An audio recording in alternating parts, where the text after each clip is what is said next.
qiyomatdan nishona o'tayotgan kunimiz. Xotirjamlik deganni unutdi har tunimiz, bilmam ertamiz qandoq xarobdir bugunimiz. Tog'lar turgan joyidan ko'chmaganiga shukr, qiyomat o'z eshigin ochmaganiga shukr. Oilada er zoti o'zini bek bilmasa, ayol zoti halovat sakinada bo'lmasa, o'zbek qizi qornini ochishdan or qilmasa, tog'lar turgan joyidan ko'chmaganiga shukr, qiyomat o'z eshigin ochmaganiga shukr.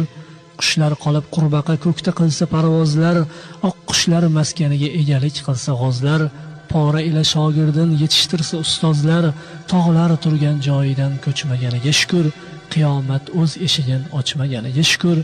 Iymondan voz kechilsa lazzat uchun bir onlik va o'sha zot atalsa taqvodor va iymonlik, qaroqchilik hukmiga o'tsa agar posbonlik, tog'lar turgan joyidan ko'chmaganiga shukr, qiyomat o'z eshigin ochmaganiga shukr.